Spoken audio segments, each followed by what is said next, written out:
Welcome to Sports Bios, where we delve into the captivating lives of athletic icons, and I'm your host, Howard Closewell. Today, we embark on a fascinating journey through the life of Sugar Ray Robinson, a boxing legend whose name has become synonymous with speed, agility, and unparalleled prowess in the ring. As we explore the remarkable story of this sports titan, you'll discover how his early years laid the foundation for a career that would shatter records, defy conventions, and leave an indelible mark on the world of boxing. Born Walker Smith Jr. on May 3, 1921 in Ely, Georgia, Sugar Ray Robinson's life was forever entwined with the tumultuous fabric of America during the early 20th century. The rural landscape of his childhood, with its dusty roads and rustic farmlands, stood in stark contrast to the urban jungles he would later conquer. As a young boy, Walker Jr. migrated with his family to Detroit, Michigan, where the cacophony of city life and the harsh realities of poverty would shape his worldview and instill in him an unyielding determination to succeed. The 1920s and 30s were a time of great social upheaval in America, with the Great Migration reshaping the demographic landscape of cities like Detroit. For a young African-American boy like Walker Jr., the streets of Detroit presented both opportunities and obstacles. He grew up in a world where racial segregation was still deeply entrenched, where economic opportunities were scarce, and where the specter of violence loomed large. Yet, it was amidst these challenges that Walker Jr. discovered his passion for boxing, a sport that would become his ticket to fame, fortune, and a measure of redemption. As a youngster, Walker Jr. was drawn to the local gymnasiums, where he watched in awe as older boys sparred and trained. The rhythmic thud of fists on punching bags, the sweat-drenched faces, and the gruff encouragement of trainers all captivated his imagination. Under the guidance of a local trainer, Walker Jr. began to hone his skills, quickly demonstrating a natural aptitude for the sport. His early training was marked by an unrelenting work ethic, a fierce competitiveness, and an uncanny ability to learn from his mistakes. The gym became his sanctuary, a place where he could escape the hardships of his daily life and focus on his craft. The influence of his mother, Leela Smith, cannot be overstated in shaping Walker Jr.'s early life. A strong-willed woman with a deep sense of determination, she instilled in her son the importance of self-reliance, hard work, and education. Despite the economic hardships they faced, Leela ensured that Walker Jr. and his siblings received a decent education, recognizing that knowledge was the key to unlocking a brighter future.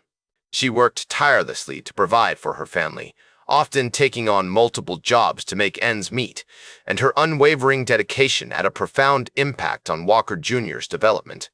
Rather, it was the consequence of a complex interplay between his genetic predispositions, environmental factors, and the socio-historical context in which he lived. The urban landscape of Detroit, with its vibrant cultural scene and harsh economic realities, played a significant role in shaping his personality, informing his worldview, and fueling his ambitions.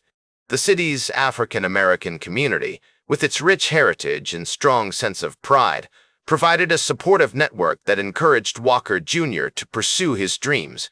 The year 1939 marked a pivotal moment in Walker Jr.'s life as he began to compete in amateur boxing tournaments.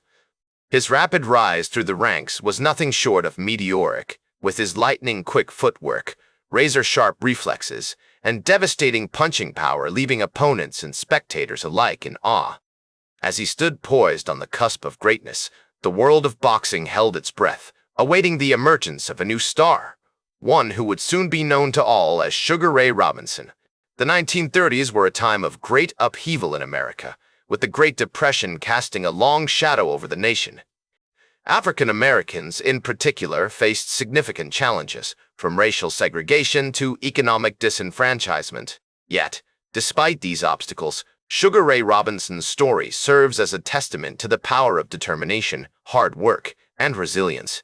As Sugar Ray Robinson's amateur career reached its zenith, he made the pivotal decision to turn professional in 1940, a move that would catapult him into the national spotlight like a comet blazing across the firmament of sports. With his lightning-quick reflexes, razor-sharp footwork, and devastating punching power, He rapidly ascended through the ranks, leaving a trail of vanquished opponents in his wake like a conqueror claiming dominion over a newly discovered land. His early professional bouts were a testament to his exceptional skill, as he racked up an impressive string of victories, including a notable win over Jimmy Tyner on October 4, 1940, a fight that showcased his mastery of the sweet science and left fans and critics alike in awe of his prodigious talent. The year 1941 proved to be a watershed moment in Sugar Ray's career as he faced off against the formidable Henry Armstrong on August 27th. The bout, held at Madison Square Garden, was a clash of titans, with both fighters giving it their all in a thrilling display of skill and determination that would be etched into the annals of boxing lore like a masterpiece of athletic artistry. Although Sugar Ray ultimately lost by a narrow decision, the fight cemented his reputation as a force to be reckoned with in the boxing world, earning him the respect of his peers and the adoration of the fans, who recognized that they were witnessing something special, the emergence of a once-in-a-generation talent. Undeterred by this setback, Sugar Ray continued to hone his craft, refining his technique and building his strength through a rigorous training regimen that would put even the most seasoned athlete to the test. His dedication paid off in 1942, as he embarked on an unprecedented winning streak, defeating a string of top-notch opponents, including Fritzy Zivik and Marty Serbo, fighters who were considered among the best of their era. The highlight of this period came on February 27, 1943, when Sugar Ray faced off against Jake LaMotta, a bout that would become one of the most iconic in boxing history. A clash of styles and personalities that would captivate the imagination of the sports world and cement Sugar Ray's status as a legend of the ring. The rivalry between Sugar Ray and LaMotta was a defining feature of this era, with the two fighters engaging in a series of epic battles that would be remembered for generations to come. Their first encounter, held at Madison Square Garden, was a closely contested affair, with Sugar Ray ultimately emerging victorious by a narrow decision, a testament to his superior skill and cunning in the ring. This victory marked a significant milestone in Sugar Ray's career, as he solidified his position as one of the premier fighters of his generation, earning the recognition of his peers and the adoration of the fans, who saw in him a champion of unimpeachable character and unwavering dedication to his craft. As the 1940s drew to a close, Sugar Ray continued to dominate the boxing world, racking up an impressive string of victories and defending his title against all comers with a fierce determination that brooked no opposition. His reign as champion was marked by a series of memorable performances, including a thrilling victory over Bob Foster on May 15, 1947, a bout that showcased his enduring skill and determination in the face of adversity. This fight, held at the Yankee Stadium, was a testament to Sugar Ray's status as a beloved and revered figure in American sports, with thousands of fans packing the stadium to witness the spectacle of his genius in action. Throughout this period, Sugar Ray's relationships with his contemporaries were a key aspect of his career, a complex web of alliances and rivalries that defined the boxing world of his era. His friendships with fellow fighters, such as Joe Louis and Ezzard Charles, provided a sense of camaraderie and mutual respect, while his rivalries with opponents like LaMotta and Zivik fueled his competitive fire, driving him to ever greater heights of achievement. As he navigated this intricate landscape of personalities and egos, Sugar Ray remained focused on his ultimate goal, to be recognized as the greatest fighter of all time, a status that he would stop at nothing to achieve. As the decade drew to a close, Sugar Ray's achievements had already cemented his status as one of the all-time greats, a legendary figure whose name would be invoked in awe and reverence by generations of boxing fans to come. His impressive record, combined with his dazzling skill and charismatic personality, had captivated the imagination of the American public, elevating him to a level of fame and adoration previously reserved for only a select few. With his sights firmly set on the future, Sugar Ray Robinson stood poised on the threshold of even greater greatness, ready to take on the challenges that lay ahead and solidify his position as one of the most iconic figures in the history of sports. A champion whose legacy would endure long after his retirement from the ring. The 1940s were a time of great social change and upheaval, with the aftermath of World War II casting a long shadow over American society. Boxing, as a sport, was both a reflection of this tumultuous era and an escape from it, providing a temporary respite from the troubles of the world for fans who flocked to arenas and stadiums to witness the spectacle of athletic competition. As the 1950s unfolded like a rich tapestry, Sugar Ray Robinson's boxing career began to wind down, but his impact on the sport and popular culture only continued to grow, a testament to his enduring legacy. He remained a beloved figure, known for his dazzling footwork, lightning-quick punches, and charismatic personality, which had captivated audiences and inspired a generation of fighters.